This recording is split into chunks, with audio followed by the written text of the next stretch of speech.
Hello बच्चों, ये JEE main 2024 का क्वेश्चन है 5 अप्रैल सेकंड शिफ्ट का। A satellite revolving around a planet in a stationary orbit has time period 6 hours. The mass of planet is 1/4 the mass of Earth. The radius of the orbit planet is, जो नया planet है उसका radius पूछ रहा है आपसे, ठीक है, और उसका टाइम पीरियड दिया हुआ 6 आवर्स अगर कोई सैटेलाइट रिवॉल्व करेगा। The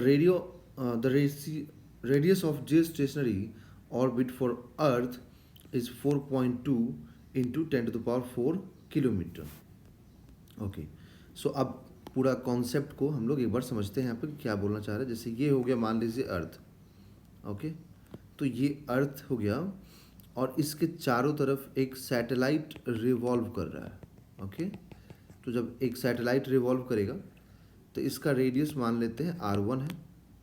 ओके,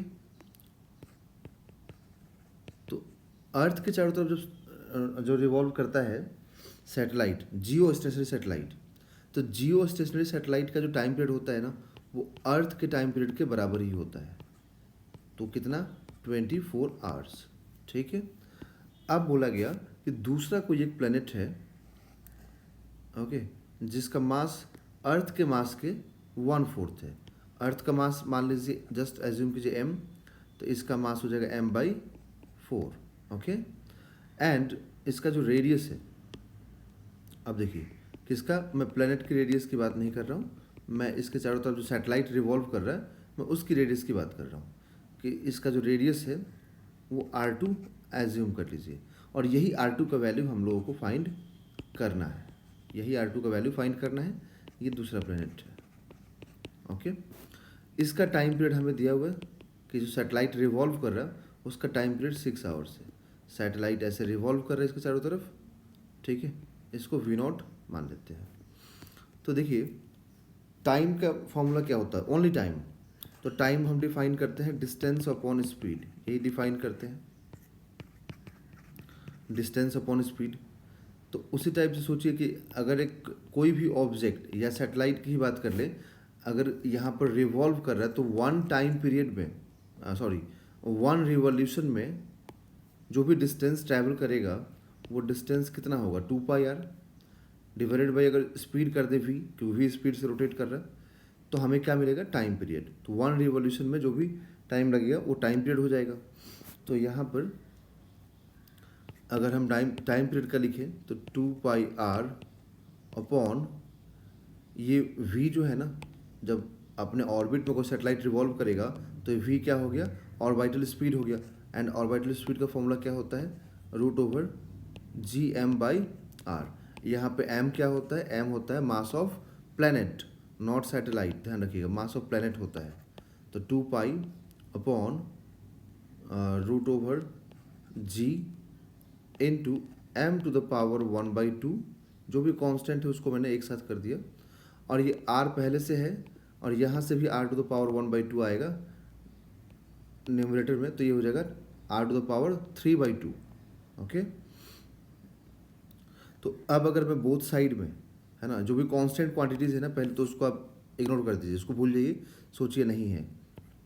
बोथ साइड में स्क्वायरिंग कर दीजिए, तो बोथ साइड में स्क्वायरिंग करने पे क्या आएगा, r³ अपॉन m।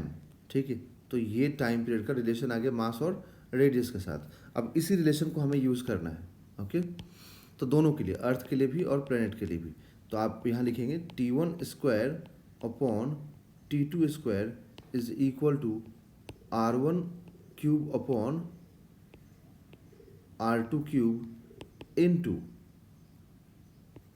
ये टाइम पीरियड का इन्वर्स में है मास, इसका मतलब यहाँ हो जाएगा m2², m2 का तो स्क्वायर नहीं है, तो m2 mass upon m1। m2 हो गया प्लेनेट के लिए, m1 हो गया अर्थ के लिए, r1 हो गया अर्थ के लिए, तो r2 हो गया प्लेनेट के लिए। तो 6 आवर्स अर्थ के लिए 24 आवर्स है, तो 24 hours divided by 6 hours whole square, ये टाइम हो गया। रेडियस अर्थ का दिया हुआ है 4.2 इंटू 10⁻⁴, मतलब उसका जो स्टेशनरी ऑर्बिट है उसका रेडियस दिया हुआ है 4.2 इंटू 10⁻⁴, बट ये किलोमीटर में है, तो इस किलोमीटर को हम लोगों को ऑप्शंस भी किस में है एक बार देख लेते हैं। तो ऑप्शंस भी किलोमीटर में है। ओके, तो इसको किलोमीटर में ही रहने दीजिए, upon R2 whole cube into mass. तो मास ऑफ प्लैनेट कितना है, मास ऑफ अर्थ का 1/4। ओके, तो ये m से m कैंसिल होगा, यहाँ पर ये 4 हो जाएगा, तो 4 का स्क्वायर करने पे 16 आएगा, और ये 4.2 into 10⁴ by R2 whole cube is equal to नहीं, इंटू में 1/4, ये वाला 1/4। अब ये 1/4 का 4 इधर मल्टीप्लाई होगा तो कितना होगा, 64। तो क्योंकि इधर 4 मल्टीप्लाई करेंगे तो 16 इंटू 4 64, तो ये 64 हो जाएगा। 64 is equal to 4.2 into 10⁴ upon R2। अब ये जो पावर जो यहाँ पर क्यूब है, इधर में क्यूब है, उस क्यूब को इधर भेज दीजिए तो क्या होगा 1/3, तो यहाँ से 4 आएगा बाहर। ओके, और इधर से 4.2 इंटू 10⁴ बाई R2। ओके, अब हम लिखेंगे R2 is equal to 4.2 into 10⁴ divided by 4, तो यहाँ से कैंसिल होगा, तो 1.05 इंटू 10⁴ किलोमीटर। तो ये जो प्लैनेट है, तो उसके चारों तरफ जो सैटेलाइट रिवॉल्व कर रहा है, उसका जो रेडियस आएगा R2, मतलब सेंटर से, प्लैनेट के सेंटर से कितने डिस्टेंस पे है सैटेलाइट, उसका जो रेडियस आएगा 1.05 इंटू 10⁴ किलोमीटर। ठीक है, that is option number 1 is the right answer.